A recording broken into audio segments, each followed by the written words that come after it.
2 करोड़ रोजगार की बात, 15-15 लाख रुपए यानी कि 100 स्मार्ट सिटी बनाने की बात, बुलेट ट्रेन चलाने की बात, 2022 में किसानों की आय इनकम करने की बात, वो कुछ नहीं हुआ। हीरे से दिल को चुराना, तुमसे प्यार हमें है कितना जाने जाना, तुमसे मिलके तुमको है।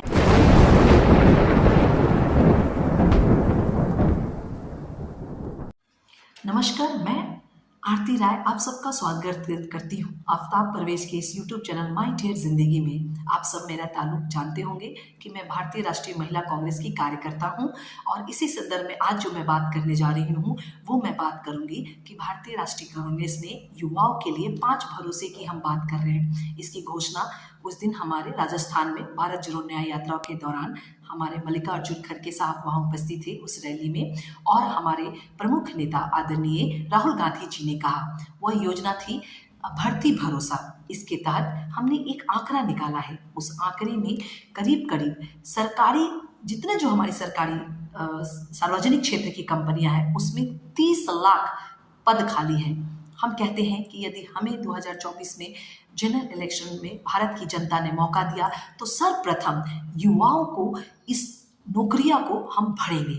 और ये हमारा जुमला नहीं है, ये हमारा वादा है और जो हम कहते हैं वो हम करते हैं, क्योंकि आप हमारे 10 साल यूपीए के 10 साल और एनडीए के 10 साल के कंपेयर कर सकते हैं। उन्होंने जो बातें कही थी, चाहे 2 करोड़ रोजगार की बात, 15-15 लाख रुपए यानी कि 100 स्मार्ट सिटी बनाने की बात, बुलेट ट्रेन चलाने की बात, 2022 में किसानों की आय इनकम करने की बात, वो कुछ नहीं हुआ।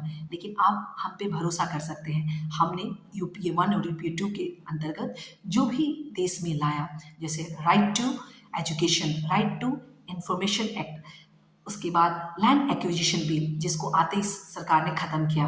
तो आज जो मैं बात करूंगी मूलतः वो हमारी 5 है। तो जैसा मैंने कहा कि हमारा जो पहला है कि हम सत्ता में आए तो 30 लाख पद हैं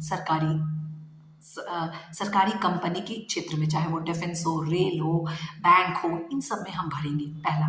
दूसरा जो हम एक चीज़ ला के कि ये जो है ना एक ऐतिहासिक कदम है जिसको हम करने जा रहे हैं। +2 करने के बाद वो अप्रेंटिसशिप करेगा 1 साल और हम उसको एक साल में 8-9 हज़ार रुपये जैसे स्टाइफन के तौर पे देंगे। मतलब 1 लाख रुपए भी वो 1 साल के लिए हम देंगे और अप्रेंटिसशिप करने के बाद वो एकदम स्किल हो जाएगा। जब हम उस पद में भर्ती निकालेंगे तो उसको उससे कुछ फ़ायदा होगा।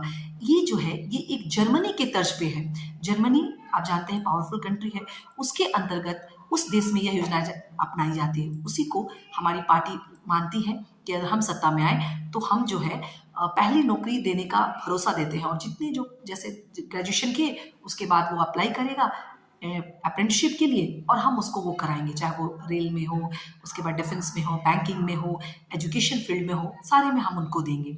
उसके बाद आप जानते हैं कि देश में करोड़ों नौजवान युवा हैं जो मतलब 2-2 साल, 5-5 साल, 8-8 साल कितनी कड़ी मेहनत करते हैं।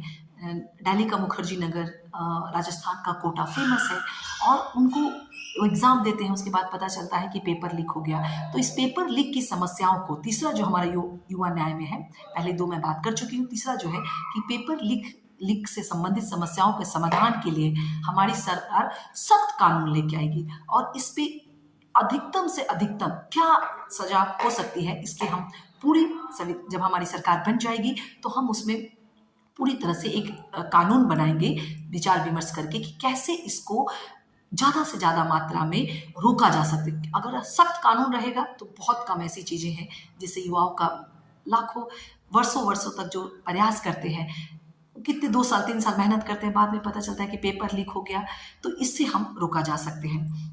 उसके बाद हम बात करेंगे आप नौजवानों के लिए जो चौथी योजना हमारे, हम जानते हैं कि हमारे भारतवर्ष में ऐसे बहुत सारे नौजवान युवक हैं जो जैसे कि अमेज़न में, उसके बाद फ्लिपकार्ट में, उसके बाद ये जो इसको गिग वर्कर कहते हैं, गिग इकोनॉमिक्स है, अमेज़न में, ओला में, उबर में, ये सब काम करते हैं। तो उनको ना हम उनको सामाजिक न्याय का भरोसा देते हैं। हम उनको लिए सामाजिक न्याय दें, मतलब उसमें हम उसको लिए पेंशन, मेडिकल, इस तरह की सुविधाएं का हमने कहा है कि अगर हम सत्ता में आए तो उनको भी एक हम मिनिमम जो है कम से कम 20-25 लाख का उसका इंश्योरेंस कराएंगे।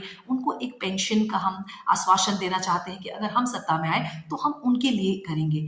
और सबसे बात जो है, हम इस 5 योजना में एक हम युवा रोशनी की बात कर रहे हैं। ये युवा रोशनी क्या है? युवा रोशनी ये है कि आप जानते हैं कि ये सरकार जो है वो मुद्रा योजना के अंतर्गत कोई भी स्टार्टअप छोटे-मोटे करने के लिए 50,000 रुपए का आर्थिक मदद करती है। आप जानते हैं, भारत की जनता जानती है कि 50,000 से एक छोटा-सा दुकान भी नहीं लगता है।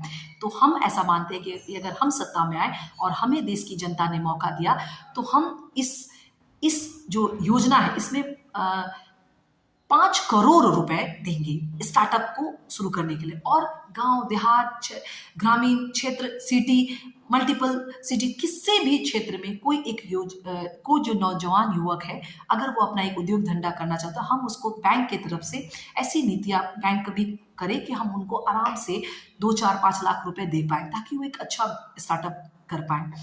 तो ये हमारी कुछ योजना है और मैं चाहती हूँ कि इस योजना पे देश की जनता और खासकर नौजवान युवक अपने मत का प्रयोग करने से पहले पूरा विचार करें। आप समझिए कि अगर हमने ये कहा है कि हमारी जो पहली योजना है वो है भर्ती भरोसा। अब ये भर्ती भरोसा के अंतर्गत जो हमारे यहाँ सरकारी चीज़ों पे बहुत क्रेज है, क्योंकि हमारे प्रथम प्रधानमंत्री नेहरूज़म जो पॉलिसी है वो ये है कि हमारे देश में प्राइवेटाइजेशन रहेंगे, लेकिन सरकारी तंत्र ज़्यादा रहेगा, उस पर वर्चस्व जो है वो सरकारी का रहेगा। इससे क्या है, हमारा मानना था कि इसमें प्राइवेटाइजेशन में थोड़ा बहुत निचोड़ा जाता है, वहाँ बहुत थोड़ा मतलब बहुत ज़्यादा काम ले, उस एवज में पैसे कम दिए जाते हैं। आपको मालूम है बहुत ज़्यादा काम लिया जाता है। मतलब मैं टॉप के कंपनियों को तो नहीं कह सकती हूँ, कितना कम एम्प्लॉय आप गौतम अडानी देता है। एक आंकड़े के अनुसार सबसे ज़्यादा एसबीआई देता है, उसके बाद इंडियन रेलवे देती है। मतलब आप एक आंकड़ा लाएंगे तो उसमें से 4 से 5 कंपनियां आपको सरकारी मिलेगी जहाँ पे सबसे ज़्यादा रोजगार निकले, और नीचे से 10 में आप रहेंगे तब जाके आप वहाँ पाएंगे कि 1 या 2 जो है आपको प्राइवेटाइजेशन में मिलेगा, जिसमें टाटा सबसे पहले आएगा। तो मेरी ऐसे पार्टी का मानना है कि आप इस भर्ती भरोसा में यकीन करें। देश के नौजवान लोग जो प्रैक्टिस कर रहे हैं सरकारी एग्जाम की, हम उन्हें ये आश्वासन देना चाहते हैं कि हमारी सरकार आएगी तो सबसे पहले हम इसको इम्प्लीमेंट करें। और ये वैसा नहीं है कि हम साल में 2 करोड़ रोजगार देंगे। हमने एक आंकड़ा निकाला है कि वो आंकड़ा भारत सरकार के पास है कि 30 लाख सरकारी पद खाली है। वो रेल में है, वो डिफेंस में है, वो बैंक में है, वो इंश्योरेंस में है, शिक्षा संस्थानों में है, यूनिवर्सिटियों में है। हम उन सबको भरेंगे और भरने के साथ साथ हम ये भी काम करेंगे कि इसके साथ जो पेपर लीक होता है उस सारी समस्याओं को, हमने जो सबसे ज़्यादा इस 5 न्याय में काम किया है वो पहली नौकरी पक्का करने का। ये अपने तरह का एक लौता और एक मतलब क्रांतिकारी कदम है कि आप कोई बच्चा जो 25 साल से है और उसने +2 किया तो उसका 1 साल हम किसी भी अपने सरकारी संस्थाओं में अप्रेंटिसशिप सिखाएंगे, और इस अप्रेंटिसशिप उसको हम हर महीने 1 साल तक स्टाइफन के तौर पे कुछ पैसे देंगे। मतलब साल में वो 1 लाख रुपए कमाएगा। उसके बाद जब निकलेगा भर्ती तो उसमें भरेगा। तो ये कुछ हमारे पार्टी का युवाओं के लिए जो हमारी पार्टी ने कहा है वो मैं बात आप सबके समक्ष रखना चाहती थी। साथ ही साथ मैं ये बताना चाहती हूँ कि अग्निपथ योजना के माध्यम से जो अग्निवीरों की भर्तियां होती थी, इसके बारे में भी हमारी पार्टी ने पहले कह दिया है कि हम सत्ता में आए तो सबसे पहले हमारे डिफेंस के तीनों सेनाओं से हम पूछेंगे कि क्या यह सेना को कमजोर तो नहीं करती है ये योजना, इससे किसी तरह का कोई फायदा है क्या हमारे सैनिक को। ऑलरेडी आप सबको मालूम होगा कि हमारे सीडीएस जो है वो अपनी किताब उन्होंने लिखी, उस किताब के ऊपर जो है वो रोक लगा दी गई, बोला कि चुनाव के बाद आएगा, जिसमें उन्होंने कहा था कि हमें बिल्कुल पता नहीं था, पूछा भी नहीं गया हमसे इस योजना को लाने से पहले।